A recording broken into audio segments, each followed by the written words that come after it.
Bonjour, moi c'est Kabibi Show de la conteuse africaine francophone. Je partage des histoires de vie réelles et vécues sur ma chaîne YouTube.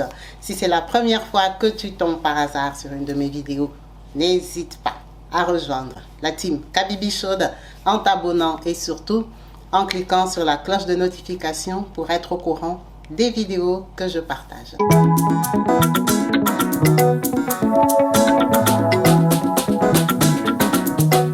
Partout dans le monde, sans exception, abonnez-vous sur la chaîne YouTube Kabibi Show TV.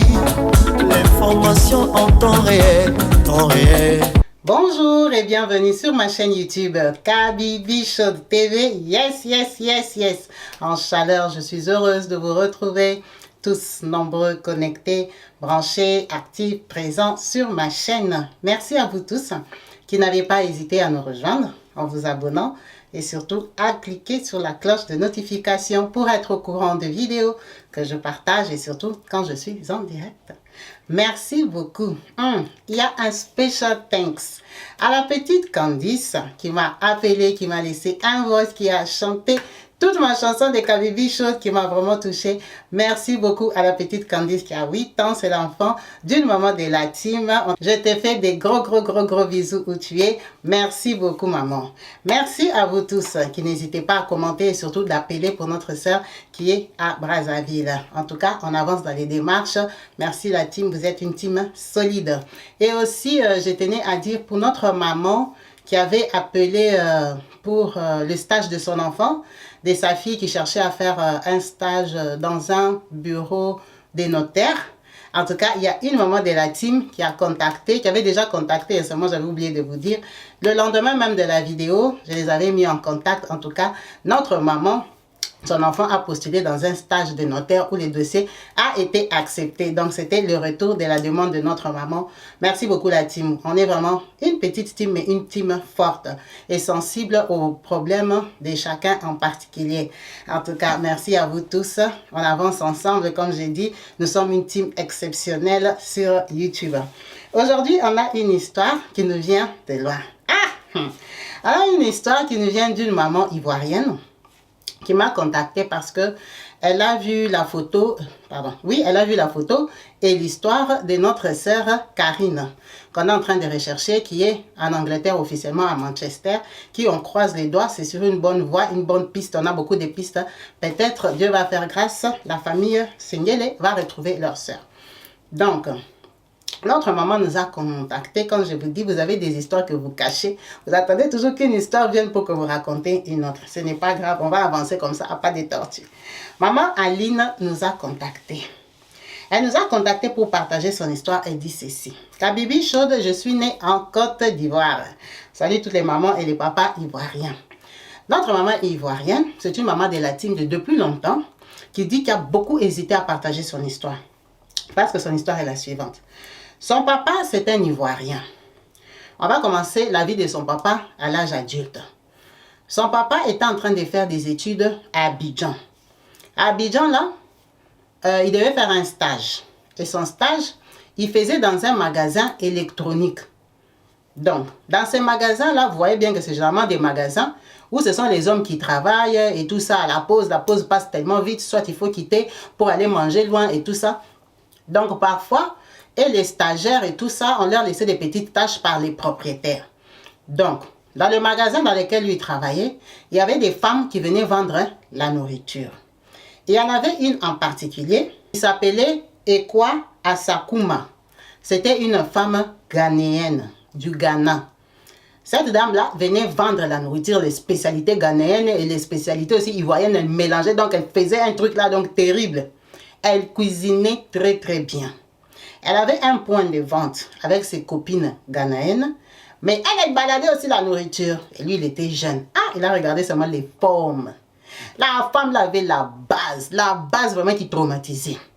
Le papa a regardé, il a dit, à part la nourriture de Ekwa Asakuma ici, il y a autre chose. Donc le papa a commencé à acheter et la nourriture et la drague qui accompagnait. Bon, elle aussi n'a pas vu d'inconvénient, elle a vu un jeune garçon. Quand elle approche, elle lui pose la question, c'est comment? Oh, moi, comme je suis ici, je suis étudiant à Abidjan, je viens d'un certain village, dans mon parcours, seulement pendant les études ici, j'ai fait accident 2 fois. J'ai fait accident 2 fois.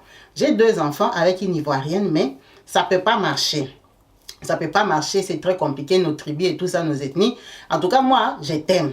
Moi aussi, je viens du Ghana. Je suis venue me chercher ici. J'ai laissé la famille pauvre là-bas au Ghana et tout et tout. Ils ont commencé à sortir ensemble. Ton papa, on va dire, il avait un cousin du village. C'est pas cousin que papa et maman sont des frères, non. Même tribu.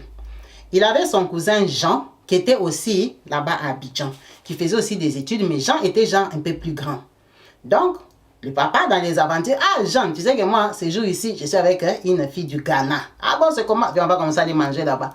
Ils vont manger au restaurant, et d'eux aussi, Jean regarde aussi les systèmes des autres Ghanéennes, mais il dit, ah, là où le petit a aimé, moi je ne peux pas aimer, elle reste seulement belle-sœur et famille. C'est comme ça que Jean, quand il part là-bas, ils amènent aussi une autre femme de leur village toujours, de leur tribu.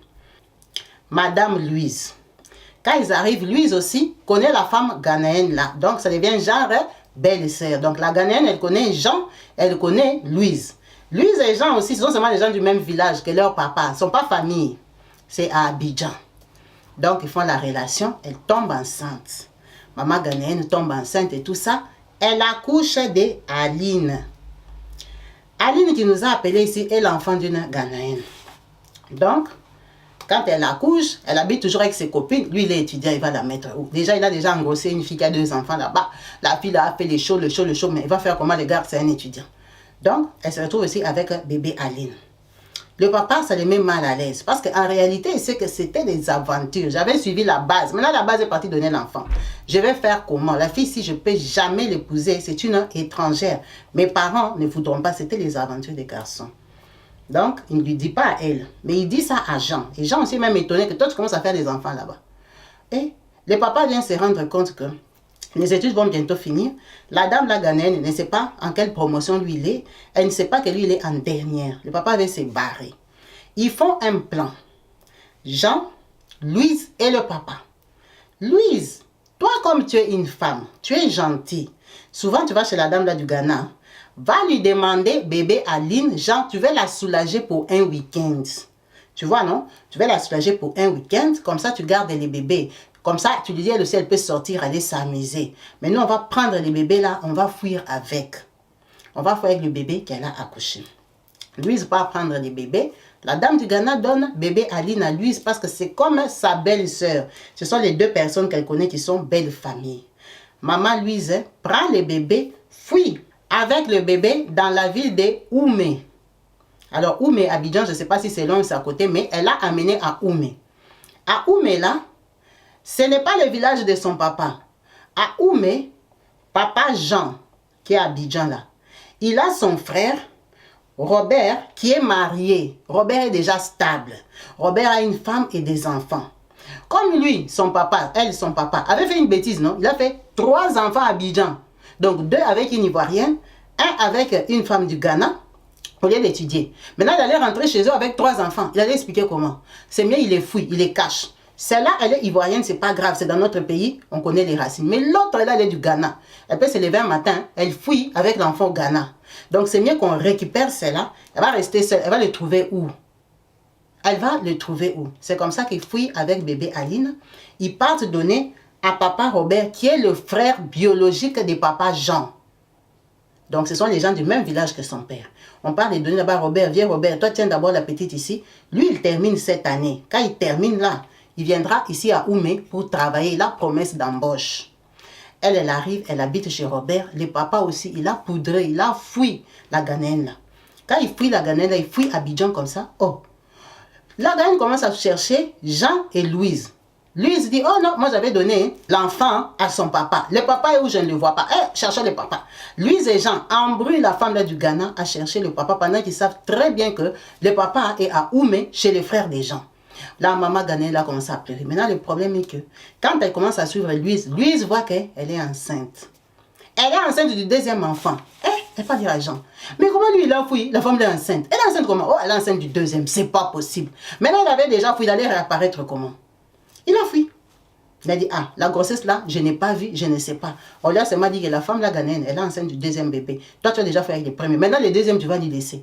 Il allait faire comme il avait déjà fait. Il avait l'intelligence aussi des petits garçons. C'est comme ça que son papa a fait à Oumé avec elle. Finalement, la ghanéenne, elle est restée. Elle a accouché d'un garçon. Papa et Jean seulement commencé à tourner gauche-droite. La femme est devenue prudente. Elle ne laissait même pas 2 secondes son enfant avec eux. Parce qu'il avait déjà volé un enfant. Elle ne connaît pas la Côte d'Ivoire. Elle va trouver Aline où? Elle a pleuré un Ghanéen là-bas jusqu'à fatiguer. Bon, il ne pouvait rien faire. C'est le monsieur, le propriétaire lui-même, qui a volé son enfant. Et elle savait que c'est lui qui avait volé l'enfant. Donc, elle continue à vendre ses poissons, ses riz et tout ça. La vie continue. Son papa, là où il est parti à Oumé, il a rencontré une femme, il a rencontré une jeune femme, l'amour. Il a expliqué à la femme là, que lui, il a des enfants et tout ça. La femme, celle qui avait mis au monde les 2 premiers enfants, elle a eu la route pour partir en Europe. Elle a rencontré l'amour, un gars de France qui a dit qu'il aime, hein, il veut l'amener en Europe. Ses parents ont dit, tu pars, c'est ta chance. Donc maintenant, les 2 enfants, là, elle va faire quoi? Elle a même appris que le papa des enfants a terminé. Il a trouvé le travail à Oumé. Maintenant, elle va partir avec les enfants. Viens prendre tes enfants. Donc la dame là, lui a remis ses 2 enfants. Donc le papa est parti récupérer ses 2 enfants à Abidjan. Donc ce sont les grands frères d'Aline, ces 2 garçons. Les grands frères d'Aline.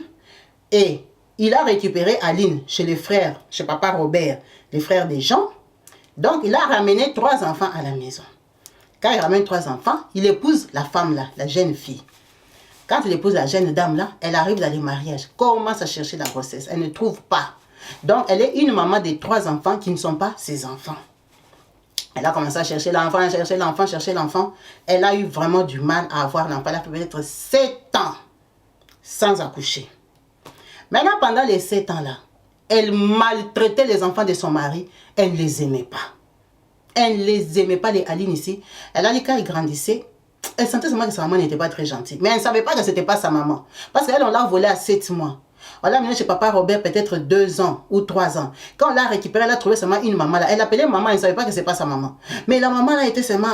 Mais puis elle dit, elle comprenait souvent, quand les gens venaient, les gens comme le papa Jean, maman Louise et tout ça, quand ils viennent là-bas à Oumé, ils demandaient comment va l'enfant là. Maintenant, c'est demander l'enfant là, c'est qui? L'enfant là, c'était elle. Parce que c'était elle, l'étrangère. La vie a continué. Notre maman ici est née en 82, hein? Elle est née en 82, donc il y a longtemps. Donc la vie continue et tout ça.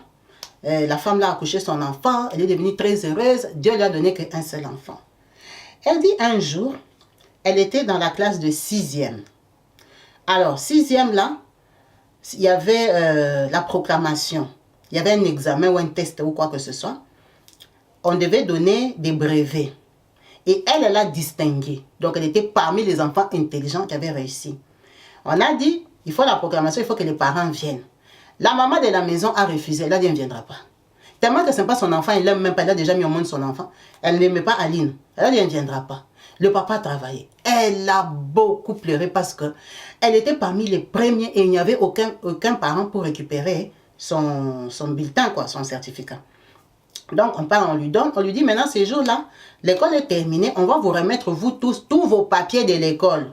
Donc, dans les papiers, les bulletins et tout ça, il y avait les certificats de naissance de l'école parce qu'elle devait changer d'école. On t'a donné tout ton dossier scolaire. C'est quand elle regarde les dossiers scolaires, elle voit que le nom de sa maman n'est pas le nom de la maman qui est à la maison. Parce que son papa, quand il avait mis au monde Aline, il avait déclaré, il avait fait l'acte de naissance. Donc, il y avait le nom de sa maman originale qui s'appelle Ekwa Asakuma, qui était ghanéenne. Mais on n'a pas écrit ghanéenne, on a écrit seulement Ekwa Asakuma. Ah, elle rentre à la maison. Elle va dire à sa maman, maman, regarde ces gens ici se sont trompés. Ils ont écrit le nom d'une autre personne au lieu d'écrire ton nom. Elle se regarde, dit, mais ce n'est pas possible, c'est vrai. Ça c'est une erreur. Parce qu'elle a eu peur. Comment on a écrit à la place de sa maman le nom d'une autre personne? Elle dit, c'est très grave. Quand ton papa viendra, je vais lui dire, assieds-toi. Elle a dit, la dame l'avait paniqué. Elle a compris que je ne savais pas qu'elle n'était pas ma maman. Elle dit, depuis que j'étais née, ces jours-là, elle était gentille avec moi l'après-midi. Pourtant, papa n'était pas là. Moi-même, j'étais étonnée. J'ai dit, oh, maman est devenue gentille comme ça. Elle lui a donné à manger, elle était gentille. Le papa est venu, le papa n'a rien dit. Elle a dit, papa, tu as vu qu'on s'est trompé les noms de maman? Le papa dit, oui, je vais aller voir ça avec eux. Ils l'ont laissé comme ça. Mais quand les gens venaient demander, l'enfant là, comment l'enfant là? Elle demandait l'enfant là, c'est qui? Elle a grandi avec le doute. Mais elle ne sait pas comment, à un moment, officiellement, on lui a jamais dit, mais elle a compris qu'elle n'était pas l'enfant de cette maman-là. La maman là, elle a commencé à la maltraiter. Bon, tout ça, elle l'a maltraitée depuis qu'elle était petite. Mais elle a commencé à refuser de lui payer l'école. Elle partait à l'école, on l'a renvoyée, on l'a chassée. À la période où il faut faire les examens, on ne paye pas et tout ça. Donc, elle a tellement galéré qu'elle n'a pas eu des bacs. Elle n'a pas eu des bacs. Donc, quand elle n'a pas eu des bacs là-bas, son papa, le temps est passé, son papa a déménagé. Il est revenu à Abidjan. Ils viennent s'installer à Abidjan. Ils habitent vraiment en agglomération là-bas. Ils ne sont pas au centre-ville. Elle comprend qu'elle n'a pas étudié, donc elle n'a pas de bac, mais elle était intelligente quand elle était petite. Elle avait beaucoup de capacités. Elle décide de se débrouiller. Elle commence à chercher du boulot, elle va à gauche, elle va dans des boutiques, elle vend comme ça, elle vend comme ça, elle vend comme ça. Quand elle a commencé à gagner un peu d'argent, tellement que chez eux on l'a maltraitée, elle n'était pas bien, elle était déjà devenue adulte. La maman là, elle avait qu'un enfant qu'elle adorait, que tout. Elle avait mis au monde une fille. Donc, elle se sent tellement mal à l'aise que un jour, Dieu l'a bénie, elle a trouvé le travail dans une grande pharmacie. C'était une pharmacie, genre une pharmacie française. Ouais, les pharmacies qui avaient les structures, les ordinateurs, on t'enregistre, on fait les dossiers comme en France ici. Donc une pharmacie sérieuse. Ah, elle est tombée là-bas, on l'a embauchée. Elle dit, elle, comme on l'a maltraitée, elle partait à l'église. Parce que c'était comme un lieu de réconfort. Elle savait que ce n'était pas chez eux. Elle avait compris que sa maman était étrangère. On ne lui disait rien. Qu'elle demandait à son papa, elle l'envoyait balader. Des choses comme ça. Donc elle trouve le travail à la pharmacie. Un jour, elle commence à travailler là-bas. On la paye bien. Elle me dit, on lui payait comme l'équivalent de 300 à 400 euros. C'était beaucoup d'argent. Donc elle dit à ses parents qu'elle va déménager.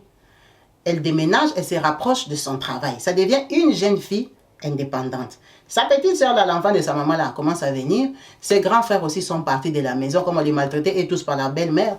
Bon, on les maltraitait, hein, ils se sont comme ça, se débrouillés. Chez eux, vraiment, personne n'a eu les bacs. Ils sont tout le monde tourne nécessairement là-bas à Abidjan. Un jour, elle part au travail, il y a une dame qui vient, qui a un enfant asthmatique. L'enfant là souffre, il faut des médicaments, il faut tout ça. Quand elle arrive, l'ordonnance qu'elle a, il n'y a pas tout, enfin, il y a les produits dans la pharmacie, mais elle n'a pas l'argent. Elle n'a pas l'argent et du coup, elle est très embarrassée. Maintenant, l'enfant est en train de pleurer. La maman était vraiment mal. Elle commence à choisir les médicaments à acheter. Elle dit, madame, l'ordonnance ici, il faut tout prendre, tout ça. Donc, bref, elles ont échangé. Dans l'histoire est que si la dame devait acheter les produits pour 15 000, la dame avait peut-être 9 000. Elle a dit, c'est pas grave, prends les 6 000, moi je vais payer. La maman est restée bouche bée. Hein? Elle a dit, prends ça, moi je vais payer. Parce que la façon que ton enfant pleure, ton enfant est malade et tout ça, prends-moi, je vais te donner les 6 000. Elle dit, je ne faisais jamais ça parce que moi j'avais un salaire fixe et puis je n'avais même pas l'argent. Mais j'ai eu seulement pitié d'eux. La maman est restée, elle a dit, non, ma fille, ne fais pas ça. De toute façon, je viendrai, ma fille va m'envoyer l'argent. Elle a dit, c'est pas grave, maman, prends. Si tu as l'argent, viens compléter. Mais aujourd'hui, là, j'ai mis pour toi les 6 000, prends, tu pars. La maman est partie, la maman est revenue, peut-être c'était jeudi, la maman revient lundi. Eh bonjour ma fille, vraiment, elle commence à parler, elle lui dit, elle a sa fille en Allemagne. En fait, elle a même 2 filles en Allemagne. C'est ces filles-là qui lui ont envoyé l'argent. Elle commence à échanger avec elle. La maman là devait venir prendre les traitements tous les mois. Donc elle commence à s'approcher. La maman très gentille parce que l'acte là avait beaucoup touché cette maman. Cette maman là devient comme sa maman proche. Maman Marguerite. Maman Marguerite vient tout le temps, elle discute et tout ça. Un jour, maman Marguerite vient la chercher après le boulot. Ma fille vient m'accompagner si c'est où là? Voyez un peu les mamans d'Afrique. Pas que ça. C'est commence à discuter. Maman Marguerite lui raconte comment elle a grandi orpheline. Elle, maman Marguerite. Ah bon? Eh, maman Marguerite. Toi-même, tu racontes ça. Tu sais que moi, comme je suis là, je ne connais pas ma mère biologique. Mon père ne m'a jamais dit. Quand j'étais petite, je lui demandais de me tourner. Moi, si j'arrêtais de lui demander, je ne sais pas qui m'a accouché. Et tout ça, elle dit, ah bon? Elle dit, non, ma fille, ce n'est pas bon. Nous sommes des Africains. Tu es une fille aujourd'hui, une femme. Tu peux tomber sur quelqu'un alors que c'est ton frère, c'est ton cousin. Non, non, non, non. Ton papa doit te dire qui est ta maman. À l'époque, là, il était jeune, il avait peut-être peur. Tu as déjà grandi, tu es chez toi, comment tu ne connais pas ta maman? Il faut lui demander. Comme tu pries là, entre en prière. Moi, je vais te dire l'intelligence des mamans. Tu vois les jours, c'était vers les périodes de novembre-décembre. Elle dit, tu vois les jours des bonnes années, Noël et tout ça. Ce sont des jours de fêtes, ce sont des jours spéciaux. Va voir ton père le lendemain du 31, tu lui parles en tant qu'adulte, tu dis, papa, j'ai déjà grandi. Dis-moi, c'est qui ma mère? Je ne veux pas commencer cette année sans savoir qui est ma maman. Des jours comme ça, pour des occasions comme ça, les gens s'ouvrent parce qu'eux-mêmes aussi, ils ont envie d'entrer dans la nouvelle année pieux et tout et tout. Elle a fait ça. C'est comme ça que le 1er janvier, son papa lui dit que sa maman est du Ghana. Elle a grandi jusqu'à l'âge adulte, elle ne savait pas que sa maman est du Ghana. Sa maman est du Ghana, c'était une femme qui vendait la nourriture. Il lui explique tout ce que je vous ai expliqué ici. Il dit, papa, maintenant, elle est où? Il dit, je ne sais pas parce que on m'a dit qu'elle avait accouché d'un garçon, mais moi j'avais déjà fui à Oumé. À l'époque, il n'y avait pas de téléphone, il n'y avait rien. Et mon cousin Jean, entre 1991 et 1992, elle ne sait pas très bien, elle était enfant, il y avait les matchs de foot. Si c'est la CAN, si c'était quoi, en tout cas, il y avait les matchs de foot. Côte d'Ivoire devait jouer contre le Ghana. Ils sont allés match aller. Si c'est Côte d'Ivoire allait jouer match aller au Ghana, Côte d'Ivoire a perdu. Ou un truc comme ça. En tout cas, si vous êtes là, les anciens venaient dire. Côte d'Ivoire a perdu, ou Ghana a perdu, ou un truc comme ça. Maintenant, quand ils sont venus vers un match retour, je crois que Ghana a gagné en Côte d'Ivoire. Quand les Ivoiriens étaient partis jouer, parce qu'ils ont perdu, les Ghanéens se sont moqués d'eux.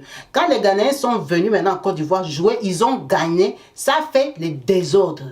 Ça fait que les Ivoiriens se sont fâchés. Ils ont commencé à chasser les Ghanéens de Côte d'Ivoire. En tout cas, ça avait fait les troubles et les désordres. C'est à ce moment-là que sa maman avait fui. Portée disparue. Donc, personne ne l'a plus jamais vue après les dégâts là de Côte d'Ivoire, Ghana. Elle avait fui, elle était morte, elle était tabassée, elle était comment? On ne sait pas. Sa maman est portée disparue depuis 1992. En tout cas, depuis les désordres là. Papa Jean, maman Louise, les gens qui connaissaient un peu sa maman, ne l'ont plus jamais revue avec son fils là. Ne l'ont plus jamais revue. C'est les dernières nouvelles que son papa a de sa maman en 1992. Là, il lui raconte, elle travaille déjà. Elle est déjà une grande fille. Maintenant, elle demande à son papa, maman vendait où? L'adresse que son papa lui donne, il dit, maman Kabibi, je suis partie. En Côte d'Ivoire, on a déjà cassé ça, on a déjà fait ces Shoprite.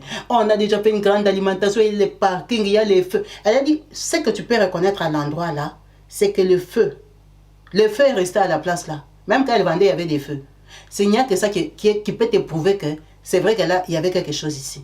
Et quand tu demandes dans les quartiers, ah oui, à l'époque là, il y avait des Ghanéens qui vendaient la nourriture là-bas. C'était comme un petit marché.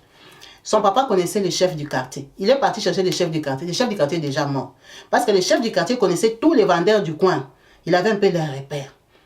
Les Ghanéens ne se mettent plus là-bas. Les Ghanéens qui sont là-bas sont les nouveaux, les jeunes qui sont là-bas en Côte d'Ivoire. On les a déjà poussés, on les a déjà chassés loin. Elle dit, maman Kabibi, quand mon père m'a dit ça, je dis jamais. Je suis partie chercher maintenant les Ghanéens. J'ai commencé à rentrer dans les milieux des Ghanéens. Elle demande à sa maman, personne ne la connaît. On lui a dit, les gens qui habitaient ici ont commencé à faire les commerces des Accra, Côte d'Ivoire. Parce qu'ils sont déjà habitués à la Côte d'Ivoire, ils parlent français. Ce ne sont pas des Ghanéens qui se perdent dans la nature au Ghana. Elle dit, imagine, j'ai commencé à faire les commerces pour chercher ma mère.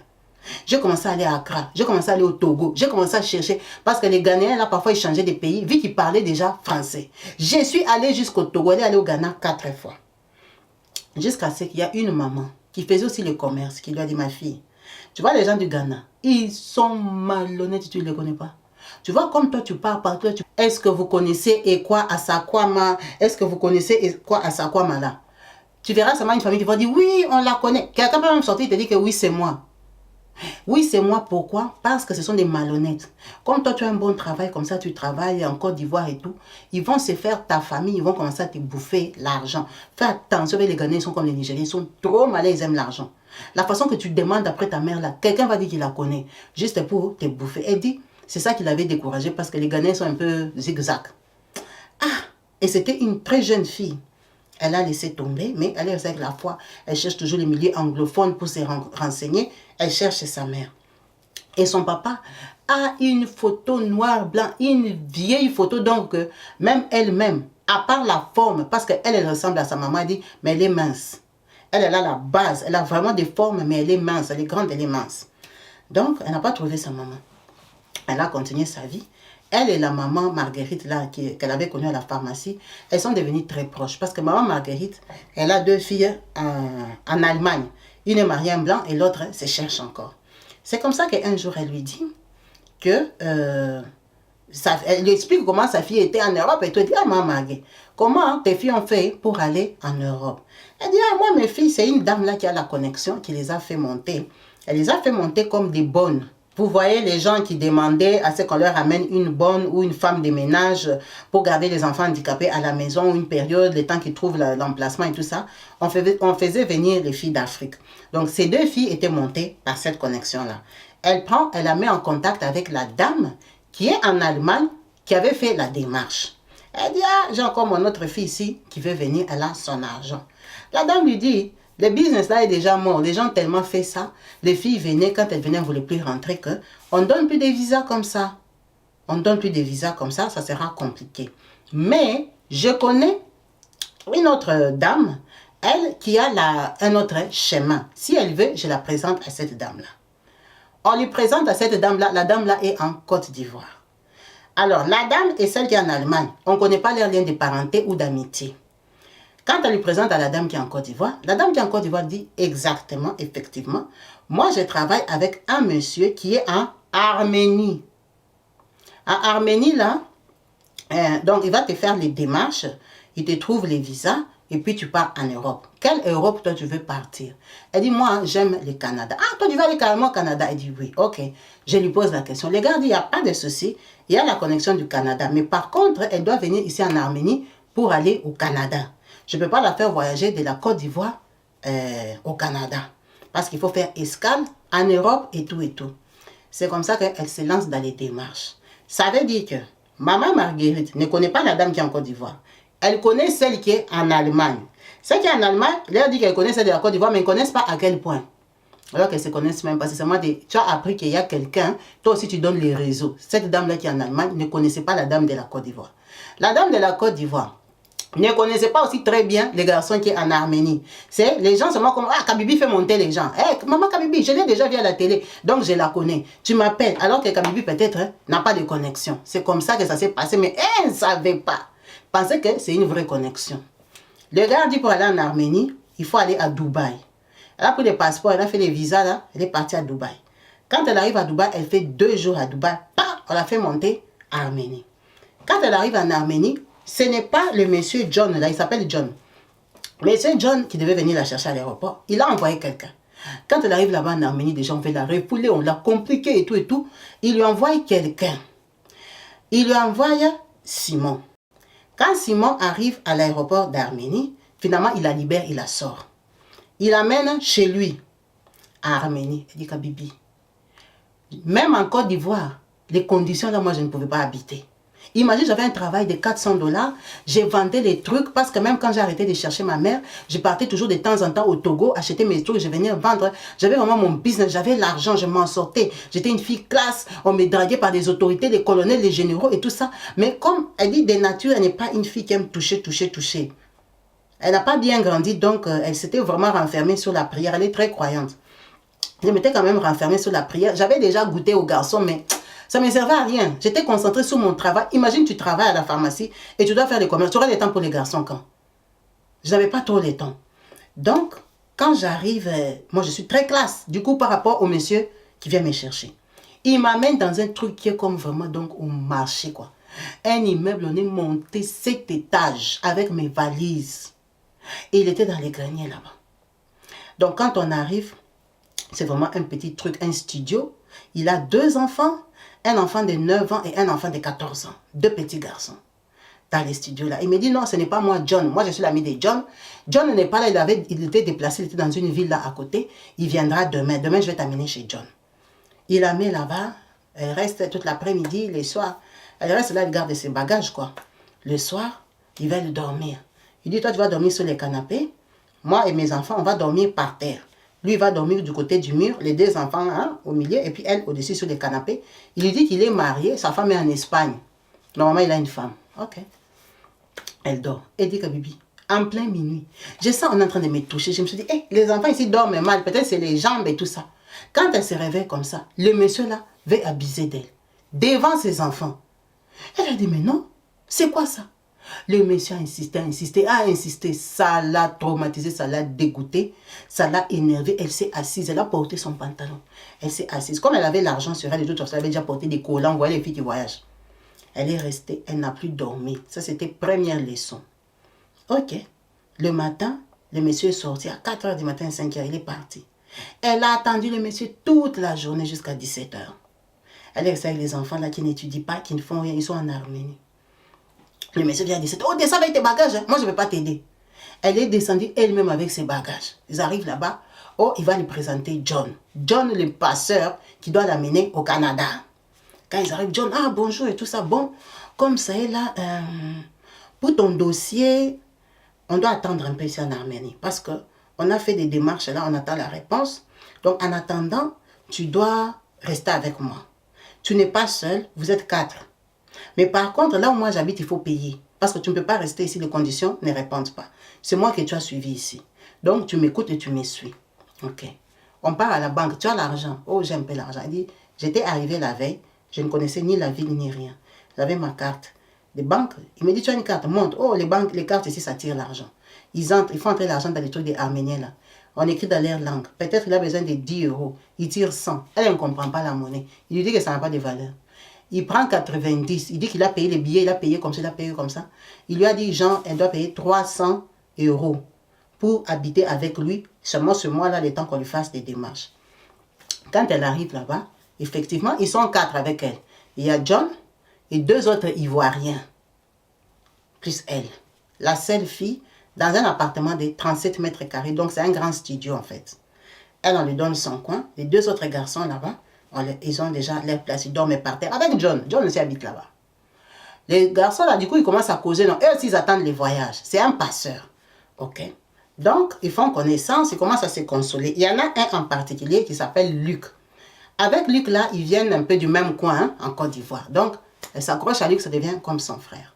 Là-bas, elle est en sécurité, personne ne veut toucher d'elle. Ah, elle dit que moi j'ai pris beaucoup, j'étais toujours en méditation avec ma Bible, je leur demande, ah, et tous n'arrivent pas à te dire, ils ont déjà fait combien de temps. Tu vois, c'est les choses du voyage, les gens cachent. Mais par contre, tous, ils m'ont dit qu'ils payent 300. Je me suis dit, donc, il ne m'a pas menti. Alors que la vérité est que les studios là coûtaient 300. Et maintenant, on était 3 à lui donner 300. Donc, il avait 900 pour payer les studios. Mais c'est lui qui nous achetait à manger et tout ça. Mais on cotisait, hein. Peut-être on va dire on cotisait 25 par semaine pour manger. On habite, on serre les cœurs. Il sort le matin, il dit il part faire les démarches et tout ça. On a peur, on habite là-bas, on n'a pas de papiers, on n'a pas de visa, on n'a rien. On est dans la maison des John. Ils ont tapé 4 mois comme ça. Le froid qu'il y a en Arménie, Kabibi. Déjà, imagine, tu viens de la Côte d'Ivoire, il fait chaud. En Arménie, tu vas sortir, tu vas partir. Nous sommes devenus des amis avec Luc. Maintenant, John, son problème, c'est quoi? On restait là-bas toute la journée. Les soirs, il vient nous dire, on sort, on part en boîte de nuit. Ah, John, nous tous, si tu ne veux pas aller en boîte de nuit, sors de ma maison, moi je vais fermer. Personne ne va rester ici dans la chambre. C'est son studio, vous allez faire quoi? Elle dit, imagine, moi j'ai prié. Donc, tu es obligé. Et moi et les autres garçons, nous tous on doit aller en boîte de nuit. Quand on arrive là, on va se mettre debout en boîte de nuit. John cause ici, John cause là-bas, homme d'affaires, John est connu. Il connaissait un autre Nigérian qui était là-bas, qui était aussi comme un videur des boîtes. Donc ils allaient tous dans la même boîte. Et tous, elle dit, maman Kabibi, j'ai appris à aller en boîte de nuit tous les jours à Arménie là-bas. Tous les jours là-bas, les boîtes de nuit ne commencent pas que au jeudi, vendredi. Non, depuis lundi, les boîtes de nuit. Donc, tous les jours, on part en boîte de nuit. Bon, comme nous, on ne faisait rien dans la vie, on dormait la journée. On va aller rester debout là-bas en boîte de nuit, on écoute. Je connais la musique de ce pays-là, tu ne vas pas croire. 4 mois. Un jour, on est en boîte de nuit là-bas. On cause, non, tu vois, le mec là, c'est un Nigérian qui est à la porte. Ah, my sister. En arménien, on parle l'anglais. Tu commences à te débrouiller les petits mots. Il vient un jour, il dit, oh, on a tué une fille du Nigeria. Elle sortait avec un monsieur d'Arménie. Le gars là l'a confirmé. Si c'est comment, il devait avoir un enfant. On l'a tué dans cette famille-là. Ces gens-là n'aimaient pas la fille du Nigeria. C'est lui-même, le garde de la porte, hein, qui lui raconte ça. Ça passe parce qu'on ne connaît pas les filles. Après, 3 mois, quand ils sont en train d'aller à la boîte, le gars là vient lui dire, oh, les gérants de la boîte ici t'aiment. Il veut être avec toi. Jean, il commence à lui imposer le gérant de la boîte. Il dit, papa, c'est toi-même qui m'as raconté qu'une fille du Nigeria est venue ici. On l'a exécutée dans la famille où elle est partie. Parce qu'il n'aime pas les Noirs. Maintenant, qu'est-ce que je fais? Oh non, si tu refuses, maintenant, moi, mon travail. Comment ça, toi, ton travail? Moi, je te connais. Eh, ça devient des choses, des luttes. Maintenant, quand elle vient, comme elle n'aime pas les gérants, on commence à refuser de la faire entrer en boîte par les Nigérians. Maintenant, si elle n'entre pas en boîte, elle va rester dehors, debout devant la boîte de nuit. Parce que John a dit personne ne dort chez lui. Mais vous lui donnez 300 €. Elle dit, il y a des galères, toi, tu te demandes que tu galères comme ça. Pourquoi? J'appelle ma maman là qui est en Côte d'Ivoire. La maman là appelle celle qui est en Allemagne. Celle qui est en Allemagne dit que moi, je ne connais pas les garçons d'Arménie. Ça a commencé, on ne connaît pas, on ne connaît pas, on ne connaît pas. C'est comme ça qu'elle vient se rendre compte que la dame même de la Côte d'Ivoire ne connaît pas les gars qui sont en Arménie. Mais elle a livré comme ça parce qu'elle avait besoin d'argent. Quand il faisait les démarches pour le visa de Dubaï, elle a bouffé peut-être un 200 ou un 300 dessus. Elle te livre à n'importe qui. Elle dit, imagine les cœurs des Noirs. Elle ne connaissait pas ce John-là. Mais comme elle voulait me bouffer 200 € dans mon voyage de Dubaï, elle m'a livré à quelqu'un qu'elle ne connaît pas.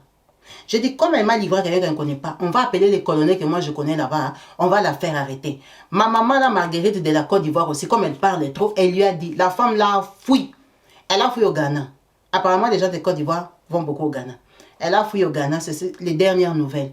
Donc, la dame qui l'a mise en contact avec John a déjà porté disparu de la Côte d'Ivoire. Bon, peut-être qu'elle est déjà rentrée, se cache ailleurs. Comme vous n'êtes pas des bandits, vous ne savez pas. En tout cas, elle avait fouillé. Elle se retrouve livrée à John. John lui a déjà bouffé tout l'argent du compte en banque. Elle n'a que l'argent qu'elle avait caché sur elle. Elle ne comprend pas l'arménien. Elle se débrouille en anglais. Comme elle voyageait, elle allait au Togo et tout ça. Au Ghana. Donc, elle commence à faire car wash. Elle commence à rester dehors de la boîte de nuit. John ne veut pas lui montrer notre boîte de nuit. Maintenant, tu vas aller dans une autre boîte de nuit toute seule. Sans John. Maintenant, elle commence à s'accrocher. Lick, n'entrez pas, restez avec moi et tout ça. Maintenant, les Lick, ils ont froid. Elle a galéré là-bas en Arménie. Mais la galère là, c'était peut-être 1 mois. Jusqu'à ce que les garçons commencent à dire, accepte. C'est moi. Je vais accepter. On vous a déjà dit qu'on a tué une Nigériane. Moi, je vais accepter comment? Il reste là. John, le mois d'après, il fait toujours très froid. Un jour, John sort, il ne revient pas. Il venait de payer le loyer. C'était les gens, il vous fait payer le loyer, les 29, et les propriétaires de la maison et tout ça. Ils ont payé les loyers, les 29, les 300, comme d'habitude. Les 31 et les premiers, John n'est pas rentré à la maison. Et ils ne savent pas. Elle dit, Kabibi, j'étais toujours en méditation. Un jour, on est comme ça, en plein midi. Parce que quand il n'était pas là, nous, on n'était pas sortis. On a dormi la nuit. Donc, le matin, on est réveillé. En plein 11h, là, à la porte. Et on se regardait. Ça, c'est pas la police, hein? On n'a pas les papiers. John, ça fait 2 jours, il n'est pas là. Est-ce qu'on ne l'a pas arrêté? Donc, on ouvre comme ça. Oh, c'est le propriétaire. Bonjour. Vous êtes qui c'est? Où est John? Oh, nous sommes les frères de John. Vous êtes les frères de John. Je suis en train de chercher John. John, je l'appelle, il ne me répond pas. John, ça fait peut-être 5 mois qu'il ne paye pas mon loyer. Aujourd'hui, vous dégarpissez. Vous habitez ici. Il avait les mallettes, les sacs, les habits. Tu vois un peu les maisons des Africains. Il a dit, ce n'est pas possible. Vous commencez à habiter chez moi gratuitement. John m'a tourné jusqu'à la fin du mois. Il m'a dit qu'il va me donner l'argent. Maintenant, je l'appelle, il ne me répond pas. Il joue avec moi. Ils ont dit, nous-mêmes aussi, on ne voit pas John. Donc, quand ils avaient ouvert la porte, elle était assise. Elle avait la Bible. Elle était en train de méditer. C'est les garçons qui ont ouvert la porte, donc le papa est entré, il est resté comme ça, bouche bée avec la Bible. Il est entré avec sa femme, et si c'est un enfant, si c'est quoi, en tout cas, oh là là, ça pue ici, tout ça. Vous voyez un peu ces gens-là. Toi, tu es qui? Tu es la femme de John. Elle a dit non, moi aussi. Je suis quelqu'un qui habite ici, c'est John. John, c'est pas mon mari et tout ça. Tu lis quoi? Elle a dit, oh, je lis la Bible. La Bible, avec ses anglais débrouillés, le papa a fait ça comme ça. Il a regardé comme ça. Il a regardé au Bible, hein, anglais, français. C'était comme ça sa Bible. Donc, tu es chrétienne? Elle a dit, oui, je suis chrétienne. Elle s'est dit dans son cœur, hey, ça c'est encore un péché d'être chrétienne. Il a dit, tu es une vraie chrétienne? Elle a dit, je suis une vraie chrétienne. Elle a dit, oui. Ah, ok. Donc vous êtes des chrétiens ici. Ils ont dit, oh, nous sommes des chrétiens, et tous. Ah. Donc vous êtes mes frères. Ils se sont regardés. Ah, on ne sait pas si toi tu es chrétien. Mais vous habitez ici comment? Oh, nous on a donné 300 à John, on lui a donné les 29. Donc vous payez les loyers. Ils ont dit oui. Oh, non, vous ne pouvez pas payer les loyers ici. Moi, j'avais des contrats avec John. Regardez comment ma maison est abîmée. John a fui. C'est ce que je vais faire. Je vais vous laisser ici encore 1 mois. Mais après, vous vous démerdez. Vous sortez de chez moi. C'est seulement parce que vous êtes des chrétiens. Vous êtes mes frères. Je ne peux pas vous jeter dehors. Si vous trouvez John, ramenez-moi les. Mais je ne veux même plus qu'il habite dans ma maison. Il a trop de retard des loyers. Comme vous l'avez déjà donné, vous tous avez dit, vous avez donné. Moi, je vous crois sur parole. Mais, à la fin du mois, vous sortez de ma maison. Je vais la retaper. Kabibi. On s'est retrouvés à notre propre charge. En Arménie. John le pasteur a fui. John a fui où? À Kosovo. Pourquoi John a fui à Kosovo? Parce que, avant de nous prendre les 300 des loyers, il nous avait dit que on parte à Kosovo, nous tous, pour aller voyager au Canada. On s'est dit, John, tous les temps qu'on a fait ça en Arménie, les voyages n'est plus en Arménie, le voyage à Kosovo. Les garçons s'étaient fâchés. Les garçons avaient fait comme caler que John, maintenant, is too much. Tu nous mens, tu nous tournes en bourrique, ce n'est plus Arménie, maintenant c'est Kosovo. Moi, j'avais déjà fait 4 mois et ils avaient déjà fait presque 1 an. Maintenant, il dit qu'on part en Kosovo. Ils ont compris que John n'avait pas la route. John lui-même n'avait pas les papiers, mais John avait leur argent.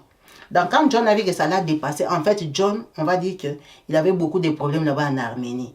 Maintenant, il ne voulait pas nous abandonner. Il voulait fuir avec nous parce qu'il avait un peu de conscience. Maintenant, nous, les garçons, ont lutté, se sont fâchés que nous, on va aller en Europe. Moi, je vais aller au Canada. C'est comme ça que John a décidé de fuir tout seul. Ils sont venus découvrir que John n'avait pas de papiers. John a fait en Kosovo. Ils sont sortis à la guerre comme à la guerre. Ils sont partis chercher la maison. Elle, maintenant, elle s'est promenée beaucoup avec Luc. L'autre est là. En fait, Luc et l'autre garçon là, et ils avaient le système aussi de chercher les filles quand ils allaient en boîte. Parce qu'ils avaient déjà compris que John ici les tourne en bourrique. Ils se disaient, on habite ici, mais on essaie aussi de chercher un peu les femmes. On vous amène quand même en boîte. En fait, l'idée de John, c'était que, comme vous êtes là, en fait, il n'y a pas de route. Il les amenait en boîte pour qu'ils cherchent leur vie. Mais il ne pouvait pas leur dire qu'ils venaient chercher la vie. Il leur disait qu'elle lui ferme sa maison. Donc, elle, là, quand on cherchait à la pistonner, c'était pour qu'elle vole de ses propres ailes. Elle n'avait pas compris. Les garçons, de temps en temps, ils prenaient les filles là pour tirer des coups. Donc, avec l'espoir qu'ils peuvent aussi rencontrer une fille. C'était ça l'idée de John, que démerdez-vous, en fait, il n'y a pas de route. Mais en attendant, il fait, genre, je suis votre chef, votre leader, vous allez aller en Europe. C'est quand il vient de comprendre les jeux, John est déjà parti. Elle est sortie avec Luc. Ils ont marché à pied. Elle était tellement fatiguée. Prière, fatiguée. Dans le froid. Elle dit, imagine, on est en Arménie. Va regarder les degrés de froid d'Arménie. J'ai porté les habits d'Afrique. J'avais déjà porté mes habits d'Afrique. On a marché. J'ai dit, non, papa, on s'arrête. J'achète même un jus. On entre dans les supermarchés. Le papa Bayer nous a donné 1 mois. On ne sait pas parler l'arménien. On ne sait pas. On cherchait la maison seulement comme ça sur la route. On cherche, on regarde les ciels. On dit, hey, la maison, on va trouver où? On va arrêter les Arméniens, commencer à demander les loyers, les logements. Donc, ils entrent dans les magasins. Un monsieur là, on rencontre un monsieur là dans le magasin. Il s'appelle James. Oh, vous la venez ici. Eh, elle dit, ça, c'est pas la police, hein, en civil. On vient. Tout fois, tout petit. On a peur de lui. Un monsieur imposant. Il nous regarde. Il dit, vous là, vous venez d'où? On dit, non, on vient de la Côte d'Ivoire. Ah bon? Vous faites quoi ici? Eh, la question, c'était que vous faites quoi ici dans mon pays? Nous, on lui a répondu, on cherche une maison. Vous faites quoi? On a dit, on cherche une maison. House to sleep, sleep, sleep. Vous cherchez une maison. Vous cherchez une maison dans les supermarchés. Oh non. Vous êtes venu acheter les jus, mais sinon, c'est qu'on fait dans votre pays. On cherche une maison. Il dit, mais à part chercher la maison. Il a dit que non, on cherche John. John, c'est qui? Ah, John, c'est notre responsable. C'est John qui nous a amenés ici. Et tout, et tout. Il a dit, payer les jus, venez dehors. Quand maintenant, ils viennent dehors. Il dit, pourquoi vous êtes habillés comme ça? Ils ont dit, ah, c'est ça les habits qu'on a. Nous, on n'a pas vraiment l'argent pour acheter les gros manteaux. On a quand même des petits manteaux, ça nous couvre un peu. Et puis comme on marche, hein, comme on marche là, on a l'espoir que le corps va chauffer. On ne va pas mourir de froid. Donc, on vous a dit, comme vous marchez là, le corps va chauffer. Ah, papa, c'est l'espoir. On a seulement l'espoir que ça peut chauffer un peu. Il leur a dit, lui, il est pasteur. Il est pasteur, il a beaucoup souffert dans sa vie. C'était un enfant abandonné. Il a un grand témoignage. Je vais vous parler de Jésus. Papa, parler de Jésus dans les fois. Il dit, papa, Jésus là même, nous-mêmes aussi on le connaît. Comme tu nous vois là, nous sommes des chrétiens. Il dit, moi-même frère, je suis sœur en Christ. Moi je prie et tout ça. Regarde dans mon sac, hein, il y a la Bible. Il dit, ah bon? Il dit, oui. Lui, il voulait le prêcher. Il a dit, non, nous sommes déjà des chrétiens. Nous déjà dans notre pays, on parle de Jésus tous les jours. Nous sommes déjà des pratiquants même. Comme tu nous vois, nous sommes en train de marcher là. Même malgré qu'on a l'espoir que le corps va chauffer. Même la prière aussi, c'est en même temps. Donc, c'est tout en un. Nous sommes en train de faire les deux, et de marcher, et de prier, et de chercher de la maison. Nous sommes déjà des chrétiens. Tu n'as même pas besoin de nous prêcher. Il a dit, ah bon? Il les a testé quelques questions là. Il a vu que ce sont des chrétiens, ce sont des frères. Il a dit, ah, vous êtes mes frères. Mais moi, je n'ai pas la maison. Je ne peux pas vous loger chez moi. Parce que moi, j'ai une femme et des enfants. Il n'y a pas la place. Mais par contre, j'ai une maison des familles. C'est une maison abandonnée. C'est une maison que, normalement, je dois faire les travaux pour la mettre en location. Mais je n'ai pas encore fait les travaux. Alors, je ne sais pas. Si vous, ça vous arrange, allez habiter là-bas comme ça, il n'y a pas les travaux. Je dis, Kabibi, vous ne connaissez pas la langue. On a dit, papa, nous, même si c'était la cage des chiens, on allait seulement habiter. Au moins qu'on quitte avec nos affaires un endroit, on met dans un autre. On n'a pas de problème. Il a dit, partons. Nous sommes montés dans la voiture d'un inconnu. On est parti prendre toutes nos affaires dans l'appartement de John. Il nous a conduits dans un quartier résidentiel, maman, qu'on ne connaissait pas. Un beau quartier, tout ça. On arrive seulement à la plus moche maison là. Une maison de 3 chambres et salon abandonnée. Merci Seigneur, tu nous as donné un lieu pour vivre. Quand on arrive là-bas, on a même les choix. Elle dit, Kabibi, le problème c'était quoi? Il n'y avait pas les chauffages. Le papa là nous a dit, il va nous donner un chauffage à brancher au mur. Elle dit, va te renseigner en Arménie là-bas. On ne met pas les carreaux. Mais ça, c'est une maison abandonnée. Donc, quand on avait construit, on avait mis les carreaux et puis on a mis les tapis. Maintenant, comme c'est une maison à faire les travaux, on a déjà enlevé les tapis. Donc, dans toute la maison, il y a les carreaux, mais on n'a pas fait les travaux pour couvrir les carreaux. Maintenant, le froid contre carreaux. Maman, sans lit, sans rien. C'est une maison abandonnée. Il y a l'eau au robinet, il y a tout. L'eau froide, hein, il n'y a pas d'eau chaude. Mais vous pouvez chauffer, vous pouvez vous débrouiller, on pouvait prendre les plaques de John et tout ça, déménager avec. Mais il n'y a pas de chauffage. Froid contre carreaux. Maison non chauffée en Arménie. Maman. Le froid comme ça, tu sais comment on faisait? On n'avait pas de lit, on n'avait pas de matelas. On prenait tous nos habits, on mettait par terre. Tu vois, tu étales tous tes habits, ça fait une épaisseur comme ça. C'est ça ton lit. Tu prends les chauffages là, tu mets. Imagine la maison avait 2-3 chambres, mais on était obligé de dormir dans la même chambre jusqu'à ce que Luc est parti acheter son chauffage. Il a pris une chambre. Tu vois les petits chauffages là. Et tu dois les chauffages sur les lits. Maintenant, aller acheter les matelas en Arménie et tout ça. Elle dit, ils ont galéré. Maintenant, le problème est que Luc, lui, il avait des copines. Il a commencé à aimer ses copines là pour aller dormir. Donc, Luc, il partait même 4 jours, il ne revient pas. La maison est devenue comme pour elle. Elle habitait seule dans une maison froide. Elle a dit non. Je ne peux pas rester comme ça. Je dois aussi me battre. Elle a compris que John les a les a abandonnés. Elle a marché. Un jour, elle tombe sur un restaurant français. Elle part demander le boulot et tout ça. Ils sont contents comme elle parle français. Ils la prennent comme serveuse. Ils la prennent comme serveuse. Ça fait un petit ouf. On commence à la payer. Ils commencent à payer au papa là 200 € juste pour le courant. Des choses comme ça. Elle a habité dans cette maison-là pendant longtemps. Elle est devenue comme la propriétaire de la maison. Le papa là avait une jeune femme avec qui il avait des enfants. Ce monsieur-là, hein, tu vois, il faisait sa vie et tout. En tout cas, ils étaient très gentils. Ils venaient les chercher tous les dimanches, ils les amenaient à l'église et tout ça. Elle a commencé à apprendre l'arménien et tout. Elle a fait 2 ans comme ça en Arménie. Cette maman qui nous a appelés est arrivée en Arménie en 2008. En 2008 qu'elle est arrivée en Arménie. C'est pas une histoire d'hier. Hein. C'est de 2008, on escroquait encore les gens. Elle fait 2 ans en Arménie. Et tout ça, avec Luc. Luc devient comme son frère. Parce que quand elle parle, elle appelle même mon frère. C'est pas son frère, mais c'est quelqu'un qui se sont rencontrés chez John. John portait disparu, il a déjà fui. Il n'est pas allé aussi en Europe, mais il a tourné seulement. On le voyait en Arménie, on le voyait à Kosovo, on le voyait je ne sais pas où. Un petit margoulin. Donc elle reste là-bas. Un jour, il y a un monsieur qui vient la draguer. Ce monsieur-là venait au restaurant français. C'est quelqu'un qui a beaucoup voyagé. Il parlait français. Ah, et tout, moi tu me plais, et tout. Il est évolué, il est champion de boxe, il veut une relation avec elle et tout ça. Vraiment, vous voyez le dragueur, quoi. Comme elle travaille dans mes restaurants des Français, elle a rencontré beaucoup de francophones et tout. Elle est devenue une fille d'Arménie. Elle est partie faire les papiers, d'abord on lui a donné une résidence. Hein. Elle a donné une résidence de 5 ans et tout. Elle est devenue en règle. Elle commence à habiter en Arménie, elle commence à s'organiser, faire des petites économies et tout. Donc le garçon, là, Luc aussi, il habite toujours là-bas, c'est ça sa base. Mais il s'est démerdé aussi, il avait des papiers. Donc, le gars, là, on va l'appeler Aziz. Aziz la suit. Un jour, elle accepte, elle part manger au restaurant avec Aziz. C'est quelqu'un qui vient dans son restaurant, donc elle est habituée à lui. Ils partent manger. Il lui dit que non, il faut que je t'invite chez moi et tout. Elle accepte.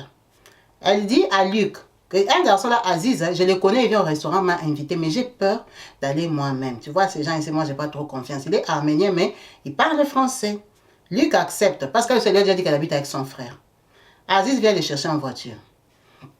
Il les amène chez lui. Un beau quartier résidentiel. Quand ils arrivent, Aziz a une villa. Elle dit, Kabibi, on arrive, la maison en étage. en bas, on fait l'apéro et tout ça, il buvait un coup et tout, il a mis, tu vois, les petits trucs qu'il a prêtés. Après un moment, il monte. Il descend de l'escalier, il me dit, viens, je vais te faire visiter. Je monte pour visiter, je laisse Luc en bas. Luc en train de manger, boire les petits apéros. On arrive, il me montre son jacuzzi, il me montre sa chambre, ça donne sur un balcon. Je dis, ouais, ça c'est vraiment le jackpot. J'ai rencontré quelqu'un que, ça peut donner.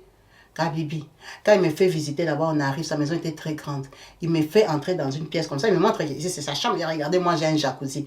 Quand j'entre dans la pièce là où il y a des jacuzzis, il ferme la porte. Moi et lui, dans la pièce. Du coup, je les regarde, je me rends compte que nous sommes à deux en bas. Il y a la musique et mon frère Luc là, il est en bas en train de boire et manger l'apéro. Nous sommes à deux, dans la pièce du jacuzzi, il y a la toilette, il y a les jacuzzis. Il me dit, oh, lui, il veut de moi. Ce n'est même pas qu'il me dit, il me colle au mur, il veut abuser de moi. Quelqu'un qui est un boxeur. Je commence, oh, mais c'est quoi Aziz? C'est quoi ça? Ferme ta bouche, et tout ça. Il commence à me brutaliser en haut là-bas. Maintenant, quand je commence à refuser, je commence à me défendre parce que c'est inattendu, je ne m'attends pas. Kabibi, il a attrapé mon cou comme ça. Il m'a mis dans les jacuzzis. Il a commencé à me noyer dans les jacuzzis. J'écris, il enlève ma tête comme ça. Tu as dit quoi? Tu as dit quoi? Et dit, imagine quelqu'un, c'est un boxeur. Moi, je me demande, j'avais amené Luc. Pourquoi? Parce que la boxe, il pouvait nous boxer, nous deux, nous casser les dents. Il a commencé à la noyer, la noyer, la noyer. Elle l'a créé. Elle a dit, tu vois, quand tu es l'enfant de Dieu, Dieu a changé son idée. Donc le gars là, peut-être qu'il nous avait appelé là-bas pour nous éliminer parce qu'il y en a qui sont bien, il y en a qui détestent les Noirs. Il m'a brutalisé, imagine un Arménien. J'ai fait peut-être 30 minutes là-bas. Il m'a plongé dans l'eau, j'étais mouillé de partout. Finalement, il m'a insulté, il m'a craché dessus, tout ça. Lui-même, il est sorti, maman, il a changé d'avis. Quand il est sorti, j'ai dit, il est parti chercher seulement les fusils. Je n'ai rien dit, j'étais démaquillée, mouillée, tout ça. J'ai sué sur mon visage, j'ai porté mon pantalon, mon habit, parce qu'il avait tiré, il avait une robe, pardon. Il a tiré son collant et tout ça. Elle est descendue, elle n'a rien dit à Luc. Luc aussi, il a été seulement tranquille. Lui, il est descendu torse nu. Elle a dit, je n'ai pas crié. Donc, quand il est descendu, je suis descendue, c'est comme normal. Mais j'étais mouillée, même Luc voyait que mes yeux avaient tourné et tout ça. Maintenant, Luc, en tant que garçon, il s'est dit, ah, on est parti faire peut-être des trucs et tout ça. Il n'a rien dit, il m'a trouvé bizarre. Moi, je l'ai trouvé bizarre, c'est moi, je n'ai rien dit. J'ai dit, ah, on a continué d'écouter la musique, il était là-bas, il tournait et tout ça. Il a vu notre réaction, que nous sommes restés calmes. Mais j'étais restée calme parce que je ne voulais pas qu'il nous arrive quelque chose. Après, je lui dis, ah, on part alors. Il dit, ok, je vais vous accompagner. Il a porté son habit, Kabibi, on est remonté dans sa voiture. Je n'ai rien dit à Luc. On est rentré jusqu'à la maison. Il nous a déposés. Maintenant, Luc, comme c'est un garçon, il s'est dit que je suis partie peut-être faire des trucs, comme il y avait des piscines là-bas. On est rentré dans la piscine. Il croyait que c'était passé quelque chose. Alors, il ne s'est rien passé. On voulait me tuer en haut. Dans mon cœur, je me suis dit, dernière fois que je pose mes pattes dans la maison d'un Arménien. C'était ça la seule et mauvaise expérience qu'elle a eue là-bas en Arménie. Donc 2 ans après, quand elle a organisé un peu d'argent, elle dit, comme j'ai un visa, avec ce visa-là, tu peux aller en Turquie. Donc elle a quitté, elle est partie en Turquie pour palper les terrains de Turquie, venir en Europe. Elle est arrivée en Turquie, elle a fait 2 ans en Turquie. Elle a circulé Antalya, elle m'a dit quoi, Kazimir ou Azmir, et tout ça. Elle a cherché la route, elle a dit Kabibi. En Turquie, là-bas, elle me dit, j'ai regardé ton émission, tu lui montrais que, ouais, Aksaray, elle dit, tu vois les Aksaray là. Quand tu descends les quartiers qui est derrière la gare, elle dit, il y a les boîtes de nuit, les prostituées, les filles, on les vend là-bas comme des choses. Parce que si tu pars là où toi, tu pars là, il y a les magasins, tu ne vas rien voir. Elle dit, ce n'est pas à la gare, c'est derrière la gare en bas là-bas. On a déjà mené les Africaines là-bas, les Nigériennes. Elle dit, vous faites les émissions en 2024. Demande-moi, j'étais en Turquie en 2011. En 2011, les femmes là-bas, c'était rien. Elle dit, la Turquie, c'est vraiment catastrophique depuis des années. Donc, elle fait 2 ans en Turquie. Elle est tombée aussi sur un Turc qui l'a aidée, qui lui a donné un logement. Elle habitait dans un logement avec 2 Américaines qui se louaient là-bas. Donc, elle a passé des moments terribles en Turquie. Elle ne s'est pas en sortie. Elle n'a pas trouvé la route pour venir en Europe. Qu'est-ce qu'elle a fait? Elle est partie en Géorgie. Quand elle arrive en Géorgie, toujours à la recherche de la route pour le Canada, en Géorgie là-bas, c'est là que finalement, elle s'installe en Géorgie. Ça va faire 13 ans. Ça va faire 13 ans que notre maman vit en Géorgie. Et en Géorgie, là, elle a ouvert un restaurant. Un petit restaurant africain. Quand elle a des moyens, elle prend des locations. Mais sinon, elle fait aussi livraison à la maison. Elle livre les plats. Elle dit, moi, je prépare tout. Je suis internationale. Je prépare la nourriture sénégalaise. Je prépare la nourriture ivoirienne. Je prépare tout. Elle dit, en Géorgie, il y a beaucoup d'immigrés. Des Congolais, Kabibi. Elle dit, tes frères sont partout.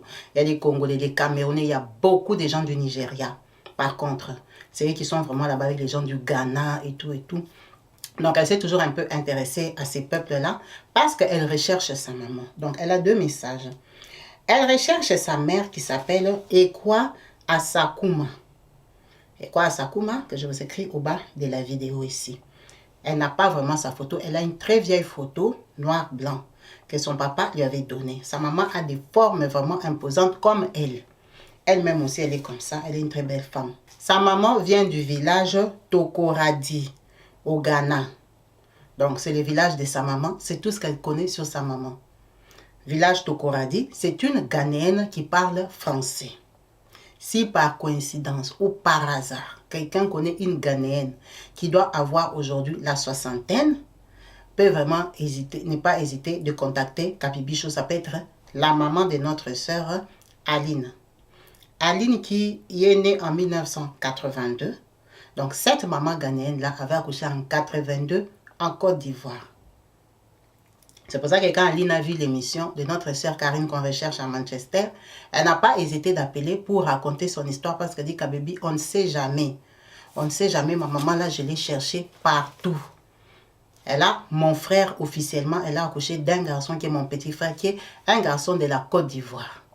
Peut-être lui, il a déjà évolué, grandi, il parle peut-être français, peut-être qu'il est sur les réseaux sociaux. Un jour, il peut tomber sur cette vidéo pour savoir que notre maman commune, Ekwa Asakuma, était une maman qui vivait en Côte d'Ivoire, qui m'avait mis au monde, moi, Aline.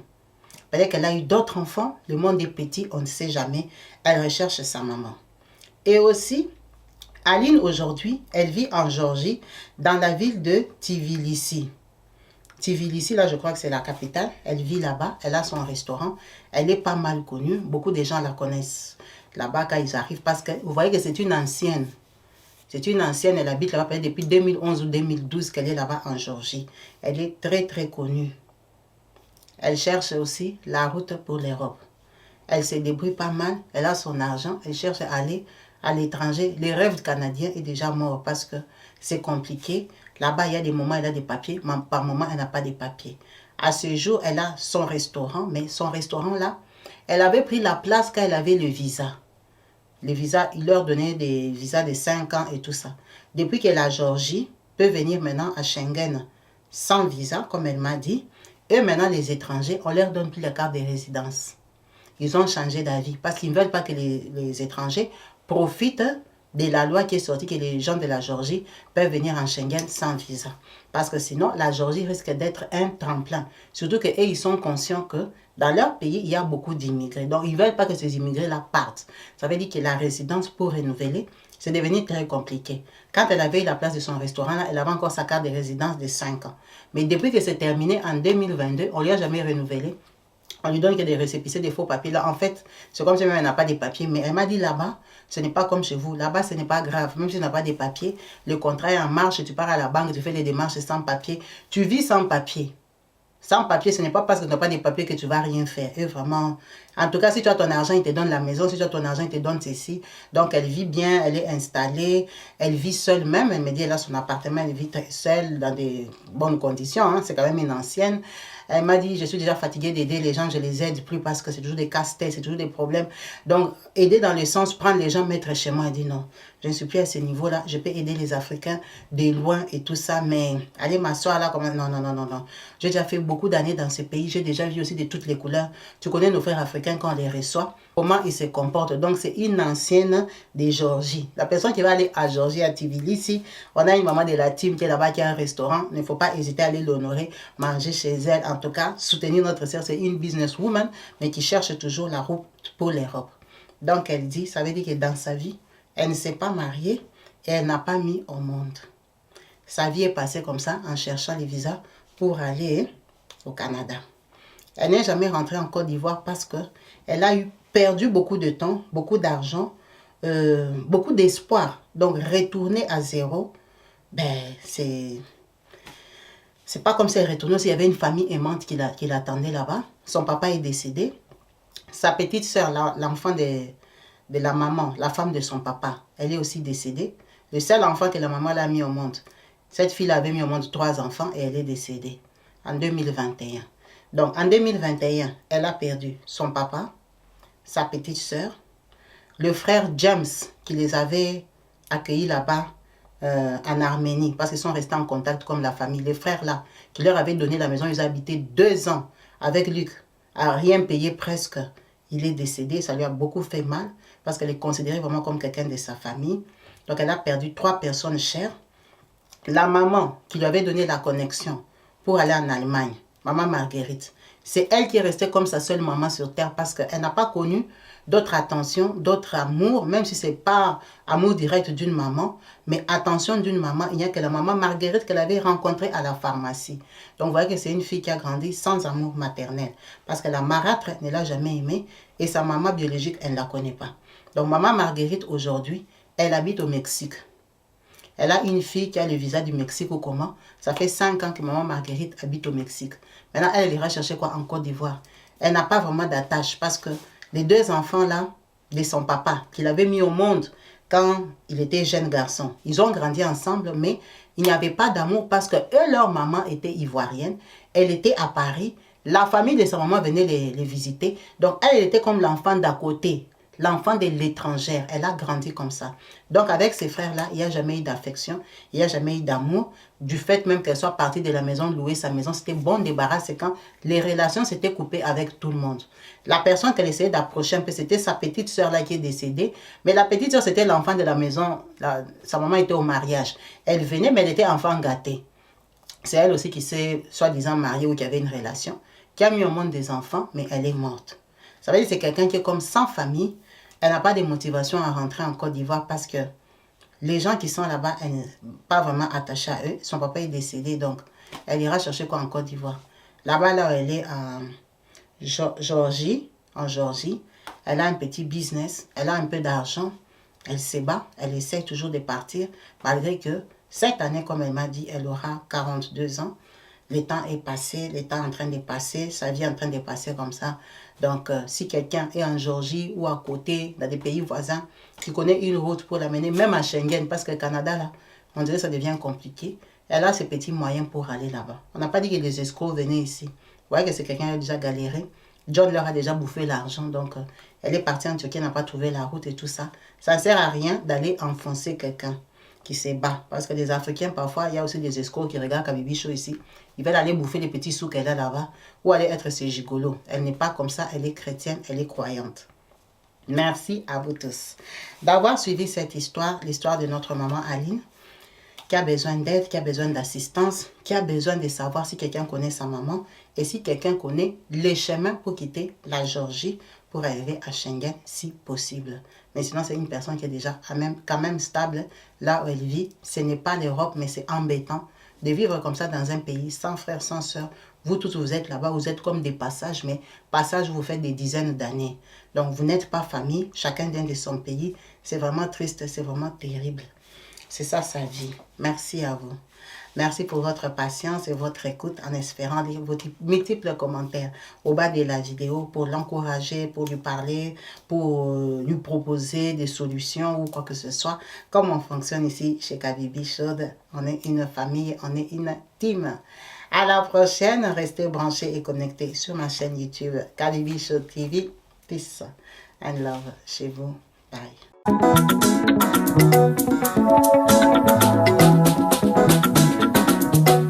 Partout dans le monde, sans exception, abonnez-vous sur la chaîne YouTube Kabibi Show TV.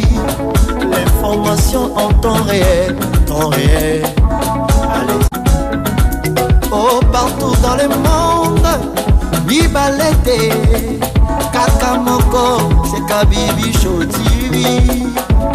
Allez, s'abonner, abonnez-vous massivement, s'abonner, abonnez-vous massivement, s'abonner, abonnez-vous. Oh, Mama Kabibi, mwasi ya mayele. Mama Kabibi, Mama Yama Solo.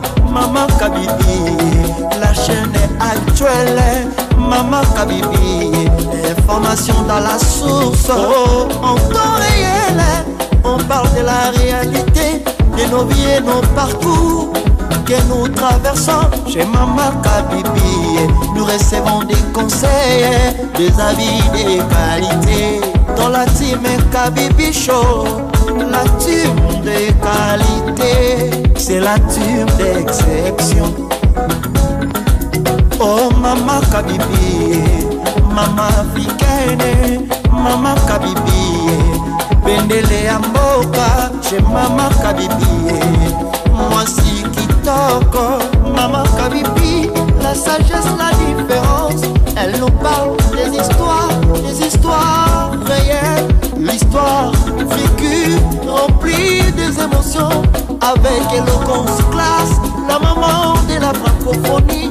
Maman Kabibi, Kabibi Show TV, Maman Kabibi, Maman ya Bana, Maman Kabibi, Maman ya Boboto, Maman Kabibi, Kabibi Show, Kabibi wetwe. La team Kabibi Show TV, bendele ya mboka, topesi olongonya. Kabibi Show, abonnez-vous massivement.